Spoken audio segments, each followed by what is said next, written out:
Let's be real. Every pitcher wants more velocity.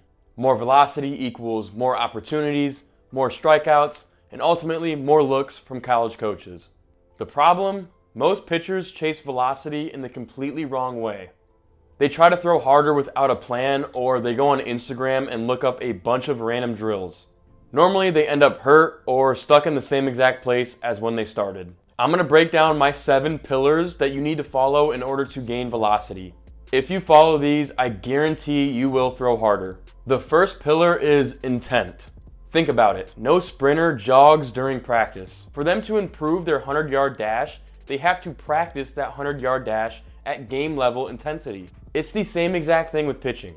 If you never train your body to move at game speed, you will never improve your game speed. High intent throwing means you have to practice the same intent that you would throw at in game. Not every day and not every throw, but enough so that your nervous system adapts to this stimulus. A good example of this is a well-structured program with low intent, medium intent, and high intent days. If you only ever throw low intent days, you are training your body to be slow. If you only throw high intent days, you are probably going to get hurt. The key is a balancing of intensities. Remember, if you train slow, you pitch slow. Intensity matters. The second pillar is force or force production. How much force can you put into the ground and how quickly can you transfer that force? That means we have to have a strong strength base and a strong speed base. Strength meaning squats, deadlifts, etc., while explosiveness bridges that gap for speed and strength training with plyometrics, jumping, and sprinting.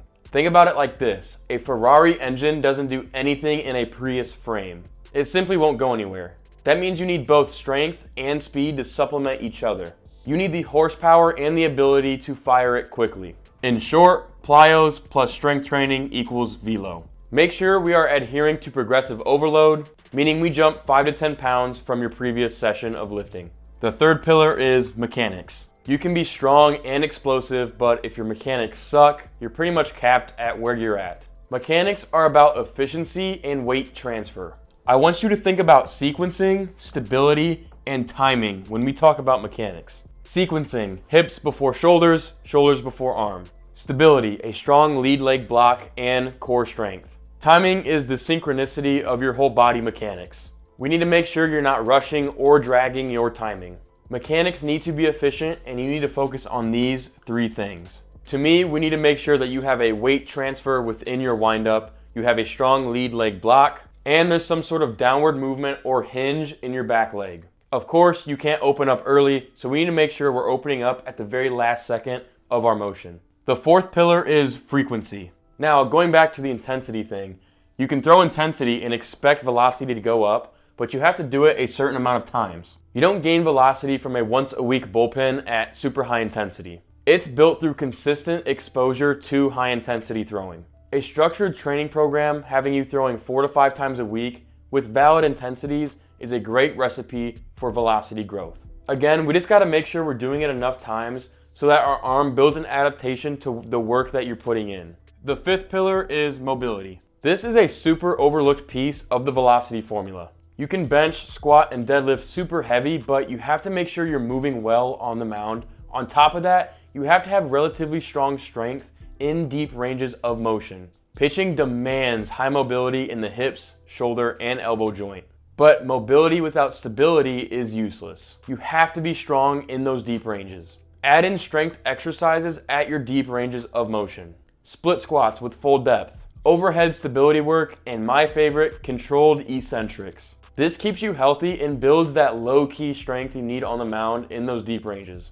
Make sure you're working on hip mobility, shoulder mobility, spine mobility, and elbow mobility. Loose and strong beats weak and stiff every single time. Here are some exercises that will work on your deep range mobility and strength.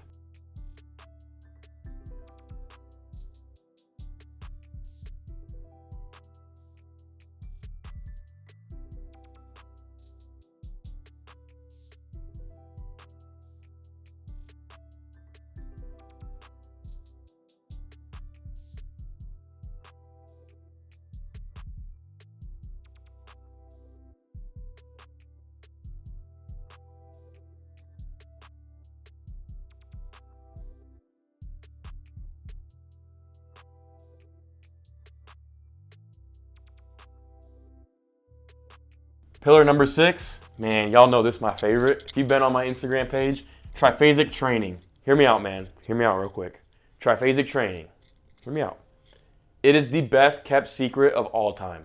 All time. This is the most powerful system for athletes to use to gain power and strength. What it does is it breaks down our lifts into 3 phases: the eccentric phase, isometric phase, and the concentric phase. The eccentric phase occurs when we lower into our ranges. The isometric phase occurs when we pause or transition, and the concentric phase occurs when we shorten our muscle. I'll throw some examples on the screen right now.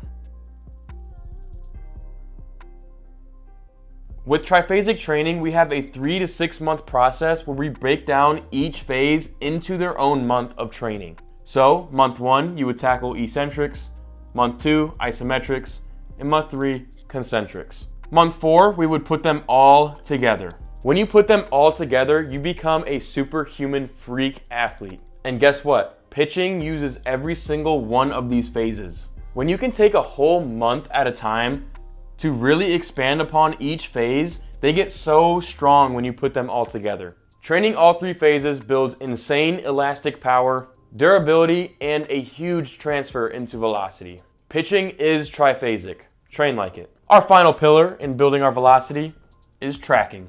Sounds pretty boring, but it's extremely important. Listen, man, if you don't track, you are guessing.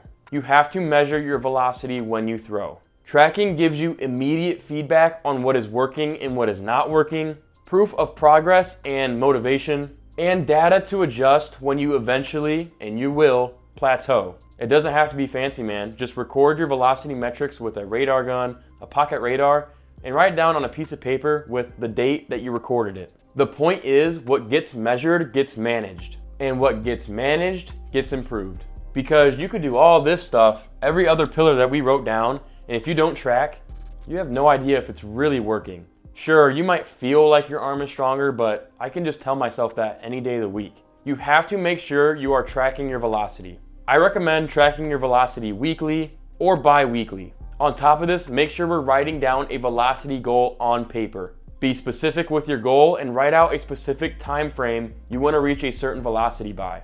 We can literally do the math. Let's say I throw 81 miles an hour and I want to throw 85 miles an hour in 4 weeks. That tells me that I need to gain 1 mile per hour per week. The only way I can tell or manage that data is if I track it. You have to track your velocity. So there you have it, man. These are the 7 foundational pillars for velocity training. Make sure to throw with high intent, build upon your force production with strength and plyometric training, lock in efficient mechanics, throw often and with structure, stay mobile and strong in deep ranges. Use the triphasic training approach. Finally, track and write down all of your metrics. Master these and you're no longer chasing velocity, you're building it. This is the blueprint for pitchers who care and for those who want to dominate. If you don't give a shit, I don't either. Get out of here. I hope that helped you guys. Make sure you're implementing these 7 pillars.